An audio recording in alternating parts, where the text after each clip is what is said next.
नमस्कार दोस्तों, मैं प्रियंका यादव आप सभी का स्वागत करती हूँ आपके अपने YouTube channel target with Priyanka पर। तो दोस्तों, जैसा कि आप जानते हैं, हमने जो है अपनी लास्ट वीडियो में स्वर यानी कि वोवेल कंप्लीट कर लिया था और हमने आपसे कहा था कि हम अपनी नेक्स्ट वीडियो में जो है वो कॉन्सोनेंट यानी कि व्यंजन पर डिस्कशन करेंगे। और यह जो है हमारी हिंदी वर्णमाला, जो हम वर्णमाला चैप्टर पढ़ रहे हैं, उसी का ही पार्ट है। दोस्तों, हमारी वीडियो पर अंत तक बने रहिएगा और अगर आपको हमारी वीडियो पसंद आती है तो इसे लाइक कीजिएगा, हमारे चैनल को सब्सक्राइब कीजिएगा और साथ ही साथ अपने दोस्तों के साथ ज़रूर शेयर कीजिएगा। तो आपका ज़्यादा समय ना लेते हुए चलिए चलते हैं अपने टॉपिक पर। तो दोस्तों, जैसा कि आप यहाँ पर देख पा रहे हैं, आज हमने आपको बताया है हम जो है वो व्यंजन के बारे में डिस्कस करेंगे। तो आइए चलिए जान लेते हैं कि व्यंजन होता क्या है। व्यंजन को हम इंग्लिश में कॉन्सोनेंट भी कहते हैं। तो सबसे पहले हम डेफिनेशन देख लेते हैं दोस्तों। दिया गया है जिनका उच्चारण स्वर की सहायता से किया जाता है, यानी कि जब भी हम किसी व्यंजन को पढ़ते हैं तो उसमें कोई ना कोई स्वर ऐड रहता है। तो यह हमारे क्या कहलाते हैं? व्यंजन कहलाते हैं। यह स्वतंत्र ध्वनियाँ नहीं होती हैं। हमारे जो वोवेल्स थे यानी स्वर थे वह कैसे थे? स्वतंत्र थे। और यह स्वतंत्र नहीं है क्योंकि व्यंजन को बोलने के लिए किसी ना किसी स्वर यानी कि वोवेल की आवश्यकता पड़ती है, इसीलिए यह जो है वह स्वतंत्र नहीं है। तो यह तो जान लिया आपने दोस्तों कि व्यंजन यानी कॉन्सोनेंट क्या होते हैं। अब जान लीजिए कि इनके कितने टाइप होते हैं। सबसे पहला जो है हमारा वो है स्पर्श व्यंजन। कौन सा है दोस्तों? स्पर्श व्यंजन। जो दूसरा है हमारा वो है अंतःस्थ व्यंजन। तीसरा है दोस्तों हमारा ऊष्म व्यंजन और चौथा है हमारा संयुक्त व्यंजन। एक बार फिर से रिपीट कर लीजिए दोस्तों और साथ ही साथ इन्हें लर्न भी कर लीजिए पढ़ते पढ़ते। पहला हो गया हमारा स्पर्श व्यंजन, दूसरा हो गया हमारा अंतःस्थ व्यंजन, तीसरा हो गया हमारा ऊष्म व्यंजन और चौथा हो गया दोस्तों हमारा संयुक्त व्यंजन। तो हम सबसे पहले जो है वो स्पर्श व्यंजन के बारे में डिस्कस करेंगे। तो आइए यहाँ पर देख लेते हैं कि स्पर्श व्यंजन क्या होता है। तो यहाँ पर दिया गया है जिन व्यंजनों के उच्चारण में हवा फेफड़ों से निकलकर मुख के विभिन्न भागों जैसे कंठ हो गया, तालु हो गया आदि हिस्सों से टकराकर जब आती है तो स्पर्श व्यंजन कहलाते हैं। क्या कहलाते हैं? स्पर्श व्यंजन। एक बार फिर से समझ लेते हैं। कहा गया है कि जब हम स्पर्श व्यंजन यानी इस प्रकार के व्यंजन हैं, जब हम इन्हें पढ़ते हैं तो हम जो हवा है यानी एयर है जो हमारे फेफड़ों से निकलती है और मुख के विभिन्न हिस्सों से टकरा कर आती है, तो यह हमारे क्या कहलाते हैं? स्पर्श व्यंजन कहलाते हैं। अब आइए चलिए समझ लेते हैं कि स्पर्श व्यंजन क्या क्या होते हैं। जैसे कि यहाँ पर दिया गया है, हमने कहा हमारे मुख द्वार यानी मुख द्वार में हमारा कंठ भी आता है दोस्तों, तालु भी आता है, दंत आता है, ओष्ठ आता है। तो इन सभी हिस्सों से टकराकर जब वर्ण बाहर आता है तो हम उसे क्या कहते हैं? हम उसे स्पर्श व्यंजन कहते हैं। अब समझ लेते हैं। हमने यहाँ पर कहा दोस्तों का, खा, गा, घा, ड़ा। क्या कहा दोस्तों? का, खा, घा, ड़ा। तो यह हमारे, आप जब इन्हें पढ़ेंगे का तो आप देखेंगे खा, तो आपको जो आपका कंठ है यानी कि जो आपकी नेक यानी कि गला है वहाँ पर आपको जो है फोर्स लगाना पड़ रहा होगा इन वर्डों को बोलने में। जैसे आप कहोगे का, तो इसमें हमारे ना तो ओष्ठ वर्क कर रहे हैं ना हमारी टंग वर्क कर रही है, इसमें हमारा जो है कंठ है। कंठ यानी कि गला वर्क कर रहा है। आप प्रैक्टिकल करके भी देख सकते हैं इसमें दोस्तों सेल्फ है कि कैसे यहाँ पर जब हम का, खा, गा, घा, ड़ा पढ़ते हैं तो जो हमारा फोर्स लगता है वो हमारे कंठ पर लगता है। नेक्स्ट देख लेते हैं दोस्तों। जो हमारा नेक्स्ट दिया गया है, जैसे कि हमने कहा चा, छा, जा, झा, ड़ा। क्या क्या कहा दोस्तों? चा, छा, जा, झा, ड़ा। तो आपने देखा दोस्तों कि हमारी जो टंग है वो हमारे ऊपर वाले यानी जो हमारा मुंह होता है उसका जो ऊपर वाला पार्ट है वहाँ पर टच करती है। कहाँ पर? ऊपर वाले पार्ट पर। तो क्या यह क्या हो गए हमारे? तालु यानी तालव्य से जुड़े हुए व्यंजन। अब हमने कहा दोस्तों मूर्धन्य। हमने कहा क्या कहा दोस्तों? मूर्धन्य। जैसे हमने कहा टा, ठा, डा, ढा, ड़ा। तो मूर्धन्य का मतलब होता है दोस्तों जब हमारी जीभ पलटकर और जो हमारे माउथ का ऊपर वाला पार्ट है वहाँ पर टच करती है। जैसे आपने पढ़ा टा, अब भी पढ़ के देखिए दोस्तों। आपने कहा टा, तो आपकी जो टंग है वो कहीं ना कहीं राउंड हुई होगी और आपके जो माउथ है उसके ऊपरी वाली जो ऊपर वाला हिस्सा होता है वहाँ पर टकराई होगी। तो मूर्धन्य उसी को कहते हैं जब हमारी जीभ पलटकर हमारे माउथ के ऊपरी वाले हिस्से से टकराती है। तो मूर्धन्य में कौन कौन से आते हैं दोस्तों? टा, ठा, डा, ढा, ड़ा। अब पढ़ते हैं दंत। दंत मीन्स होता है दोस्तों दांत, या जिसे हम दंत्य भी कहते हैं। दंत यानी कि टीथ है।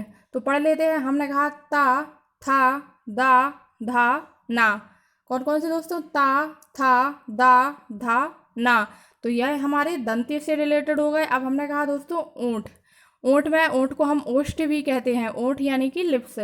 पढ़ लेते हैं। हमने कहा पा, फा, बा, भा, मा। तो दोस्तों आप देख रहे होंगे जो हमारे अपर लिप्स और लोअर लिप्स हैं वो आपस में एक दूसरे से कनेक्ट होते हैं जब हम यह सारे वर्ड पढ़ते हैं। जैसे हमने कह दिया पा, फा, पा। आप इन्हें प्रैक्टिकली भी करके देख सकते हैं दोस्तों, और जैसे ही आप इन्हें प्रैक्टिकली करेंगे आपको ईजिली यह सब लर्न हो जाएंगे। तो हमने क्या कहा दोस्तों कि स्पर्श व्यंजन क्या होते हैं, वह होते हैं जिनके उच्चारण में जो हवा हमारे फेफड़ों से निकलकर मुख के विभिन्न हिस्सों से आती है। जैसे कि हमारे मुख के विभिन्न हिस्सों में कंठ हो गया, तालु, मूर्धन्य, दंत, ओष्ठ आदि आते हैं। तो दोस्तों आप समझ लीजिएगा, जो हमारी का से लेकर ड़ा तक है वो कंठ तक आता है। फिर जो हमारी नेक्स्ट रो है चा से ड़ा तक, ये भी तालु और तालव्य से रिलेटेड है। फिर उसके बाद जो हमारा नेक्स्ट है टा से ड़ा तक वो मूर्धन्य है। उसके बाद ता से ना तक क्या है दोस्तों, दंत है। और उसके बाद है पा से मा तक ओष्ठ यानी ओठ से रिलेटेड आते हैं। तो यह जो है हमने अपना पहला टाइप देख लिया। अब हम दूसरा देखते हैं। यहाँ पर दूसरा था दोस्तों हमारा अंतःस्थ व्यंजन। जैसे कि आप यहाँ पर देख पा रहे हैं क्या दिया गया है दोस्तों, अंतःस्थ व्यंजन। तो जान लेते हैं अंतःस्थ व्यंजन क्या होते हैं। दिया गया है जिन वर्णों का उच्चारण स्वर व व्यंजन के मध्य होता है। किनके मध्य होता है दोस्तों, स्वर व व्यंजन के मध्य जिन वर्णों का उच्चारण होता है उसे हम क्या कहते हैं, उसे हम अंतःस्थ व्यंजन कहते हैं। जैसे कि हमने कहा या, रा, ला, वा। हमने क्या कहा दोस्तों, या, रा, ला, वा। तो ये हमारे कौन से व्यंजन हो गए, यह हमारे जो है वो अंतःस्थ व्यंजन हो गए। अब हमारे जो अर्ध स्वर में आते हैं वो है या और वा। हमारे अर्ध स्वर में कौन कौन से आते हैं दोस्तों, या और वा। और जो हमारा पार्श्विक है, पार्श्विक का मतलब होता है जो वायु है वो जीभ के बगल से, जैसे हम कहते हैं ला, हम क्या कहते हैं दोस्तों, ला। तो जो हमारी जो एयर होती है वह हमारे टंग के साइड से होकर निकल जाती है, उसे हम पार्श्विक कहते हैं। और जो हमारे प्रकंपित होते हैं, प्रकंपित में हमारा कौन सा हो गया, रा। प्रकंपित का मतलब होता है दोस्तों जीभ कंपन करती है। हमारी जो टंग होती है वो कैसी होती है, वाइब्रेट करती है। तो हमारे जो या और वा है, कौन कौन से दोस्तों, या हो गया और वा हो गया, हमारे कौन से स्वर हैं, अर्ध स्वर हैं। और पार्श्विक में जो है हमारा कौन सा आता है, पार्श्विक में हमारा ला आता है। क्या आता है, ला। और उसके बाद जो हमारा लास्ट बचा प्रकंपित, यानी कि प्रकंपित में जो है हमारा वो रा आता है। क्या आता है, रा। तो यहाँ पर आपने दोस्तों स्पर्श व्यंजन और साथ ही साथ अंतःस्थ व्यंजन के बारे में जान लिया। अब चलिए नेक्स्ट के बारे में देख लेते हैं। नेक्स्ट में यहाँ पर दिया गया है ऊष्म व्यंजन। ऊष्म व्यंजन क्या होते हैं हम पढ़ लेते हैं। ऊष्म व्यंजन में दिया गया है जिन व्यंजनों के उच्चारण में वायु अर्थात गर्म वायु मुख से निकलती है। यानी कि जब हम इन शब्दों को पढ़ते हैं तो जो वायु, जो हमारे माउथ से एयर निकलती है वो कैसी होती है, गर्म होती है। गर्म किस लिए होती है, क्योंकि इन वर्णों को पढ़ने में हमें घर्षण लगता है। क्या लगता है, घर्षण। इसलिए जो एयर है वो गर्म हो जाती है। जैसे शाह, शाह है हमारा, यह तालु में आएगा। और जब हम शाह पढ़ेंगे दोस्तों तो कहीं ना कहीं आपको आपके टंग और माउथ के बीच कहीं ना कहीं फ्रिक्शन यानी कि घर्षण फील हो गया। हमने कहा शाह, मूर्धन्य हो गया। फिर ये शाह बर्तश यानी मसूड़ी से रिलेटेड हो गया। जैसे हम पढ़ेंगे सा, तो आपने देखा होगा कि आपका जो माउथ का जो यह पार्ट होगा वहाँ से जो है हमारा सा वर्ड निकलेगा। और जो हा है वह कंठ से, हमने कहा हा, तो आपने देखा कि हमारे कंठ पर जो है ज़्यादा फोर्स पड़ेगा हा वर्ड को बोलने में। अब इनमें जैसे जो हमारे तीन वर्ड हैं शा, शा, शा, यानी तीनों सा जो है वो अघोष महाप्राण कहलाते हैं। कौन से दोस्तों, अघोष महाप्राण। और जो हमारा हा है, क्या है, जो हमारा हा है वो है सघोष महाप्राण। दोस्तों अब हम इन पर अघोष महाप्राण क्या होते हैं और सघोष महाप्राण क्या होते हैं इन पर भी डिस्कस करेंगे। बट उससे पहले आप इतना जान लीजिए कि कौन कौन से वर्ण जो है हमारे अघोष और सघोष में आते हैं। अघोष में हमारे तीनों शा आ गए और सघोष में जो है हमारा बचा हुआ हा वर्ड आ गया। तो यहाँ पर हमने तीन टाइप पर डिस्कस कर लिया है। अब हम चलते हैं चौथे पर दोस्तों। तो चौथे में जैसे हमने कहा संयुक्त व्यंजन। संयुक्त व्यंजन हम आपको पहले भी बता चुके हैं और अभी भी हम बता रहे हैं कि ऐसा व्यंजन जो मतलब यह दो व्यंजनों से मिलकर बना होता है, संयुक्त व्यंजन कहते हैं। यह दो यानी कि जब यह छा वर्ड है वह दो वर्ड से मिलकर बना होगा तो वह क्या कहलाएगा, संयुक्त व्यंजन। जैसे हमने कहा छा, त्रा, ज्ञा, तो यह हमारे क्या होगा, यह हमारे जो है वह संयुक्त व्यंजन कहलाएंगे। अब इन पर भी हम आगे बताएंगे कि यह हमारा जो छा है, त्रा है, यह कैसे दो वर्णों से मिलकर बना है। अभी के लिए आप इतना जान लीजिए कि संयुक्त व्यंजन यानी दो चीज़ों से मिलकर बना हुआ। अब आइए आगे चलते हैं, आगे देख लेते हैं। अब जो है हम वर्गीकरण था जैसे हमने उसमें देखा था अपने स्वरमय के जीवा के आधार पर, उसी प्रकार इसमें जो है हमारा पहला वर्गीकरण हम देख लेते हैं। दिया गया है स्वर तंत्रियों के कंपन के आधार पर। किसके आधार पर, स्वर तंत्रियों के कंपन के आधार पर। अभी दोस्तों आपने देखा था कि हमने बात की थी सघोष महाप्राण और अघोष महाप्राण क्या होते हैं। तो यहाँ पर जो है हम स्वरतंत्रियों के कंपन के आधार पर हम इसे दो भागों में बांटा गया है, किसमें, अघोष में और सघोष में। अब यहाँ पर हम जानेंगे कि सघोष और अघोष होते क्या हैं। तो दिया गया है अघोष में दिया गया है जिन वर्णों के उच्चारण में कंपन नहीं होता, यानी जिन वर्णों जब हम अघोष में जो वर्ड आते हैं उन्हें जब पढ़ते हैं और जो वाइब्रेशन है वो नहीं होता है तो क्या कहलाता है, अघोष कहलाता है। और इसका जो जस्ट अपोजिट है वो क्या है, सघोष है। यानी जिन वर्णों के उच्चारण में हमें कंपन होता है वह सघोष कहलाते हैं। क्या कहलाते हैं, सघोष। अब आइए हम यहाँ पर पढ़ लेते हैं। यहाँ पर दिया गया है हमारा एक बार देख लेते हैं। दिया गया है का, खा, गा, घा, ड़ा, चा, छा, जा, झा, ड़ा, टा, ठा, डा, ढा, ड़ा, ता, था, दा, धा, ना, पा, फा, वा, मा। तो आपने देख लिया कि यह जो हमारी एक का, चा और टा, ता, पा यह फर्स्ट में आ गए, खा, छा, ढा, था, फा यह सेकंड में आ गए, हमारे थर्ड में आ गए, गा, जा, ड़ा, दा, वा, उसी तरह फोर्थ और फिफ्थ में आ गए। अब हम इनके कुछ पॉइंट देख लेते हैं। पॉइंट में हमारा यहाँ पर दिया गया है स्पर्श व्यंजन जो है वह थर्ड, फोर्थ और फिफ्थ का है। कौन कौन से दोस्तों, यह हमारी जो थर्ड रो है, फोर्थ रो है, फिफ्थ रो है, इतना जो हिस्सा है वह हमारा क्या है दोस्तों, स्पर्श व्यंजन में आता है। किस में आता है, स्पर्श व्यंजन में आता है। नेक्स्ट पॉइंट दिया गया है स्पर्श व्यंजन वर्ग का प्रथम व द्वितीय व्यंजन अघोष होता है। यानी स्पर्श व्यंजन का जो प्रथम वर्ग व द्वितीय वर्ग है वह कैसा होगा, वह अघोष होता है। और हमने अभी आपको ऊष्म व्यंजन पढ़ाए थे, क्या पढ़ाए थे, ऊष्म व्यंजन। ऊष्म व्यंजन क्या क्या थे हमारे, तीनों ही सा और हा, तीनों ही सा और हा। इनमें से जो हमारे तीनों सा हैं वह कैसे होते हैं दोस्तों, वह हमारे अघोष महाप्राण होते हैं। क्या होते हैं दोस्तों, अघोष महाप्राण। और उसमें से जो हमारा हा होता है वह सघोष होता है। जैसे कि हमारे सघोष कौन कौन से होते हैं यह भी हम जान लेते हैं। तो यहाँ पर दिया गया है या, रा, ला, वा, हा। तो यह हमारे कौन कौन से होते हैं, यह हमारे जो है वह सघोष होते हैं। और हमारा जो या, रा, ला, वा है यह कौन सा व्यंजन है, यह हमारा जो है वो अंतःस्थ व्यंजन है। कौन सा दोस्तों, अंतःस्थ व्यंजन है। तो आपने दोस्तों जान लिया सघोष अघोष क्या होते हैं। अघोष वह होते हैं जिनको पढ़ने में हमें कंपन ना हो, सघोष वह होते हैं जिनमें कंपन होता है। और हमने यह भी जान लिया कि हमारे जो रो दी, अभी हमने जो आपको का से लेकर ज्ञा तक बताया था उनमें से हमने उसे 5 पार्ट में डिवाइड किया था, जिसमें से हमारा थर्ड, फोर्थ, फिफ्थ क्या है, स्पर्श व्यंजन वर्ग का है। और स्पर्श व्यंजन वर्ग का प्रथम और द्वितीय व्यंजन कैसा होता है, अघोष होता है। और हमने जान लिया कि हमारे ऊष्म व्यंजन के तीनों ही शा अघोष होते हैं। और जो हमारा अंतःस्थ व्यंजन है और जो हा वर्ड है वह कैसा होता है, वह सघोष होता है। तो दोस्तों आप यह टाइप समझ गए होंगे। और अगर आपको फिर भी समझ नहीं आता है दोस्तों, हम आपको हमेशा कहते हैं कि जहाँ पर भी आपको प्रॉब्लम आती है तो आप हमें कमेंट बॉक्स में कमेंट करके बताइए कि आपको कहाँ प्रॉब्लम आ रही है। तो हम उस पर डिटेल्ड में आपको नेक्स्ट डे बता देंगे, या फिर उस पर एक अलग से वीडियो बना के बता देंगे, या फिर आपका कमेंट बॉक्स में ही सॉल्व कर देंगे। तो अगर आपको कहीं भी दिक्कत आ रही है, समझने में कोई भी परेशानी आ रही है, कोई भी क्वेश्चन है आपका, तो आप हमसे कमेंट बॉक्स में पूछ सकते हैं। तो इसी के साथ जो है हम चलते हैं अपने नेक्स्ट टाइप पर। दिया गया है उच्चारण में वायु की मात्रा के आधार पर। यानी कि जब हम किसी वर्ड को पढ़ें तो उसमें हमें कितनी अधिक वायु या कम वायु की जरूरत है, उसके आधार पर व्यंजनों का वर्गीकरण। तो हमारा जो अल्प प्राण है, क्या है हमारा दोस्तों, अल्प प्राण है। वह क्या हो गया, अल्प प्राण में जो वर्ड आते हैं उन्हें पढ़ने के लिए जो है हमें वो कम वायु लगती है। और हमने क्या दिया दोस्तों, महाप्राण। हमने क्या कह दिया दोस्तों, महाप्राण। तो इसमें जो है हमें किसी भी चीज़ को पढ़ने के लिए जो है वह अधिक वायु की आवश्यकता होती है। अब कैसे यह जान लेते हैं, यह तो आपने तभी पढ़ लिया था, का, खा, गा, घा, ड़ा, चा, छा, जा, झा, ड़ा, टा, ठा, डा, ढा, ड़ा, ता, था, दा, धा, ना, पा, फा, वा, मा। यह आपने सारे पहले ही पढ़ लिए हैं। अब इनमें से जो यह है हमारा वह फर्स्ट है, या सेकंड है, या थर्ड है, या फोर्थ है, या फिफ्थ है। तो इसमें कहा गया है जो हमारा सेकंड और थर्ड है, यानी कि हमारी जो हमारा जो पूरा यह वाला और यह वाला, यह कौन कौन से हैं, ये दो हमारे कौन से हैं दोस्तों, यह दो हमारे जो हैं वो महाप्राण हैं। क्या है दोस्तों, महाप्राण। और जो हमारे फर्स्ट और बाकी के जो बचे हुए, यानी सेकंड और थर्ड को छोड़कर,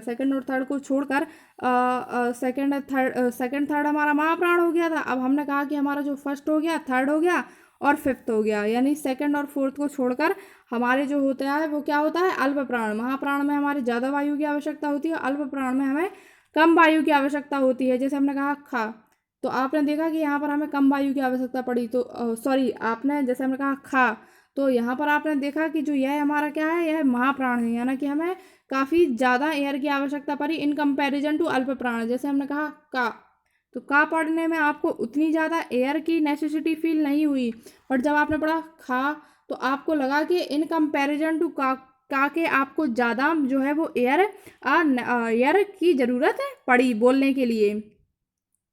नेक्स्ट पॉइंट दिया गया है अंतःस्थ, यानी कि या रा ला वा अल्प प्राण होते हैं। अंतःस्थ आप सीधा याद कर लीजिए कि अंतःस्थ क्या होते हैं, अल्प प्राण। और आपने पढ़ लिया ऊष्म, यानी तीनों सा और हा क्या होते हैं, महाप्राण। क्या होते हैं, महाप्राण। जैसे हम पढ़ते हैं शा शा शा, तो आपने देखा कि इन्हें पढ़ने में हमें जो है वह अधिक वायु की आवश्यकता होती है। तो यह हो गया था हमारा दोस्तों सेकंड टाइप, और वहाँ पर हमारे सारे व्यंजन के जो टाइप वर्गीकरण है वो फिनिश होते हैं दोस्तों। एक बार फिर से हम जो है वो सब कुछ रिपीट कर लेते हैं। तो सबसे पहले हमने दोस्तों पढ़ा कि व्यंजन व्यंजन हमारे क्या होते हैं, तो व्यंजन हमारे वह होते हैं जिनमें किसी भी स्वर की आवश्यकता होती है, यानी यह जो है वह स्वतंत्र नहीं होते हैं। कैसे नहीं होते हैं दोस्तों, स्वतंत्र नहीं होते हैं। फिर हमने उसमें व्यंजन के बारे में देखा, जिसमें हमने मोस्ट प्रोबेबली चार जो हमारे किस प्रकार थे, जिसमें से हमारा पहला था दोस्तों स्पर्श व्यंजन, उसके बाद था हमारा दोस्तों अंतःस्थ व्यंजन। क्या था दोस्तों, अंतःस्थ व्यंजन। और उसके बाद हमने अपना जो दोस्तों नेक्स्ट पढ़ा उसमें जो था वो था ऊष्म व्यंजन। क्या था दोस्तों, ऊष्म व्यंजन। और उसके बाद जो था हमारा सबसे आखिरी वह था हमारा संयुक्त व्यंजन। वह क्या था हमारा संयुक्त व्यंजन। तो हमने स्पर्श व्यंजन के बारे में पढ़ लिया, अंतःस्थ के बारे में पढ़ लिया, हमने ऊष्म के बारे में पढ़ लिया और संयुक्त के बारे में पढ़ लिया। और उसके बाद जो है हमने इनके वर्गीकरण पर भी चर्चा की थी। स्पर्श व्यंजन में दोस्तों हमने देखा था कि जब हमारी एयर है वह फेफड़ों से होकर हमारे मुख के विभिन्न हिस्सों तक आती है, जैसे कंठ हो गया, तालु हो गया, मूर्धन्य हो गया, दंत हो गया, ओष्ठ हो गया आदि। तो का से का खा गा घा ड़ा जो हमारे कंठ के थे, इसी प्रकार नेक्स्ट रो जो थी वो तालु की थी, और इसी प्रकार जो आगे की रो थी वो दंत, ओष्ठ और मूर्धन्य की थी। इसके बाद दोस्तों हमने पढ़ा था अंतःस्थ। हमने पढ़ा था कि जिन शब्दों का उच्चारण स्वर व व्यंजनों के मध्य होता है वह हमारे अंतःस्थ कहलाते हैं। हमने कहा था या रा ला वा। हमने कहा था हमारे जो या होता है और वाह होता है, या और वाह क्या होते हैं, हमारे अर्धस्वर होते हैं। या और वाह हमारे क्या होते हैं, अर्धस्वर होते हैं। और प्रकंपित हमने कहा था हमारा रा होता है, और एक और जो था वो हमने कहा था हमारा ला होता है। हमने क्या कहा था, ला होता है। तो यह हमारे अंतःस्थ हो गए थे। इसके बाद दोस्तों हमने पढ़े थे ऊष्म व्यंजन। ऊष्म व्यंजन में हमारे तीनों ही शा आ गए थे, क्या क्या, तीनों हिस्सा और हा आ गया था। तो यह हमारे क्या हो गए थे, अंतःस्थ व्यंजन। उसके बाद हमने पढ़ा था संयुक्त व्यंजन, यानी कि संयुक्त व्यंजन वह होते हैं जो दो से अधिक जो दो व्यंजनों से मिलकर बने होते हैं। उसके बाद दोस्तों हमने आपका वर्गीकरण देखा। हमने वर्गीकरण में भी यही देखा, कंठ, तालु और तालव्य के आधार पर। और वह भी जो हमने फर्स्ट देखा था वह था स्वतंत्र, उसमें जो थे हमारे दो पार्ट आए थे, सघोष और अघोष। क्या आए थे, सघोष और अघोष। तो उनके बारे में भी हमने पढ़ लिया था दोस्तों। और उसके बाद जो थे हमारे वायु के आधार पर थे, जिसमें हमारे अल्प प्राण और महाप्राण थे। अल्प प्राण में हमें कम वायु की आवश्यकता थी, महाप्राण में हमें ज़्यादा वायु की आवश्यकता थी। तो यह यहाँ पर आपके व्यंजन का रिवीजन भी अच्छे से कंप्लीट हो गया है दोस्तों। और जो हमारा लास्ट पेज है वो हम देख लेते हैं, और देख लेते हैं कि फाइनली जो हमारे कंठ में है वह कौन कौन से वर्ण आते हैं। हमने कह दिया का खा गा घा ड़ा, यह तो हमारे सभी कंठ में आते हैं। साथ ही साथ जो हा वर्ड है, क्या है दोस्तों, हा है, वह भी हमारा कंठ में आता है। हमने कह दिया तालु, हमने कह दिया चा छा जा झा ड़ा या और शा। तो यह हमारे किस में आ गया दोस्तों, यह। तो दोस्तों यहाँ पर जो हम तालु के बारे में देख रहे थे, हमने पढ़ा जो हमारे चा छा जा झा ड़ा या और शा, ओवरऑल इतने वर्ड जो है वो तालु में आते हैं। उसके बाद हमने कहा मूर्धन्य में, तो मूर्धन्य में आपने देखा टा ठा डा ढा ड़ा शा। तो ये सभी हमारे मूर्धन्य में आते हैं। मूर्धन्य का मतलब दोस्तों हम पहले भी आपको बता चुके थे, यानी कि जो हमारी टंग है वो राउंड होकर हमारे जो माउथ का अपर पार्ट है यानी ऊपरी भाग है वहाँ पर टच करे, तो उसे हम क्या कहते हैं, मूर्धन्य। उसके बाद दोस्तों जो है वो आता है दंत। दंत मीन से टीथ है, इसमें आते हैं ता था दा धा ना। और उसके बाद दोस्तों हम पढ़ते हैं ओष्ठ में। ओष्ठ का मतलब हमने आपको पहले ही बताया था, ऊँटों से होता है। तो इसमें आते हैं हमारे पा फा वा भा मा।